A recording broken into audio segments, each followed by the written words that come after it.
Hi friends, ఈరోజు story ఆసక్తికరంగా ఉండబోతుంది. ఇక కవి తీవ్రంగా కవితలు రాసేస్తూ ఉంటాడు. అప్పు మెల్లగా వెళ్ళి కూచి కూచి అని ప్రేమగా పిలుస్తుంది. ఏంటి కూచి అంటాడు కవి. కూచి ఏం చేస్తున్నావు అంటుంది అప్పు కూల్గా. తారు రోడ్డు ఎలా వేయాలని మ్యాప్ గీస్తున్నా అంటాడు కవి. కూచి అంటుంది అలిగినట్లుగా. మరి లేకపోతే ఏంటి పొట్టి? కవిత రాసుకుంటున్నా.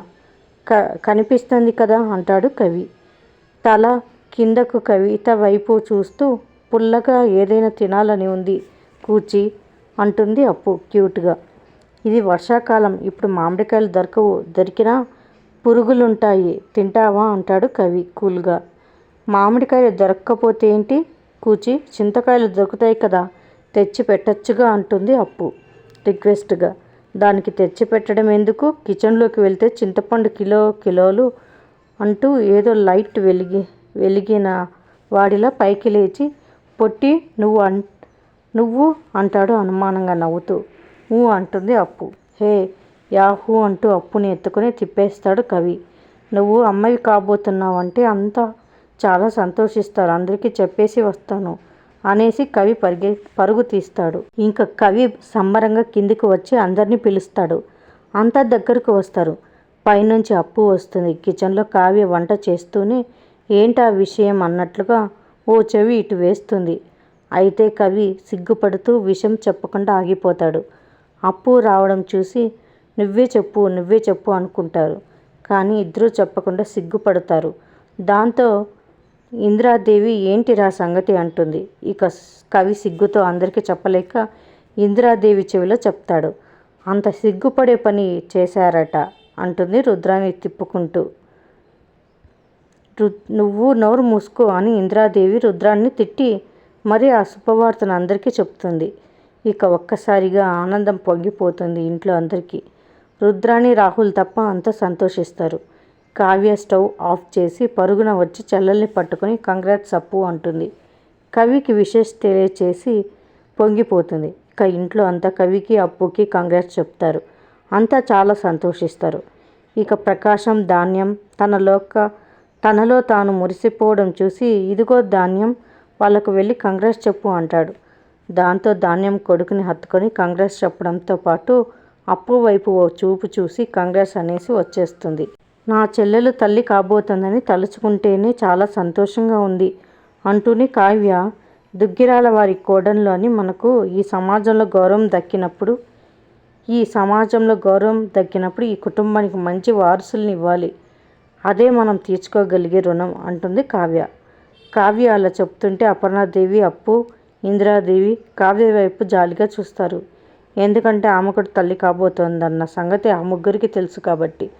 అప్పు అయితే కావ్య గురించే కారే కన్నీళ్ళను ఆపుకుంటుంది కూడా. ఇక రుద్రాన్ని అందుకుంటుంది. పాపం మా అపర్ణ వదిన మనసులో బోలెడంత బాధ ఉంది.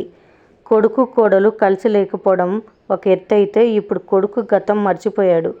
కొడుకు కోడలు కలుస్తారన్న గ్యారంటీ లేదు. ఇక ఈ మధ్యలో వారసుడు మనవడు అన్న కళకు చోటెక్కడుంది అంటూ బాగా ఎత్తి పొడుస్తుంది రుద్రాణి. ఆ మాటలకు అపర్ణాదేవికి కోపం వస్తుంది. నేనేం బాధపడటం లేదు, ఎందుకంటే నా కోడలు కూడా అని నిజం చెప్పేయబోతుంది అపర్ణాదేవి. వెంటనే కావ్య వద్దు అని సైగ చేయడంతో ఆగిపోతుంది. ఇక అపర్ణాదేవి నిజం చెప్పడం ఆగిపోయి నా కొడుకు మళ్ళీ నా ఇంటికి తిరిగి వస్తాడు, నా కొడుకు కోడలు తిరిగి ఏకమవుతారు, నాకు నమ్మకం ఉంది అనేసి అక్కడి నుంచి వెళ్ళిపోతుంది. మరోవైపు రుద్రాణి కావ్యను తగులుకుంటుంది. ఏం దురదృష్టకరమో కావ్య నీకు, ఏం దురదృష్టమో కావ్య నీకు, మా స్వప్న కంటే నీదే ముందు పెళ్ళయింది, అయినా తల్లివి కాలేకపోయావు అనే ఉద్దేశం వచ్చేలా వెటకారం చేస్తుంది. ఆ మాటలు తట్టుకోలేక కావ్య ఏడుస్తూ తన గదిలోకి వెళ్ళిపోతుంది. మరోవైపు ధాన్యం అప్పుని ఇక జాబ్ మానేయి అంటే అప్పు సరే అంటుంది. ఇక కవి పొట్టి, మా అమ్మ కోసం నువ్వు త్యాగం చేయడం లేదు కదా, మనస్ఫూర్తిగానే జాబ్కి దూరంగా ఉంటావా అంటాడు. అవును కూచి, అత్తయ్య చెప్పింది కూడా నా మంచికే కదా, అందుకే రెస్ట్గా ఉంటాను, లాంగ్ లీవ్ తీసుకుంటాను అంటుంది అప్పు. సరే అంటాడు కవి. ఇక ధాన్యం హ్యాపీ ఫీల్ అవుతుంది. కానీ దాన్ని బయటపడనీయకుండా నేను చెప్పిందే వినాలి, జాగ్రత్తగా ఉండాలి.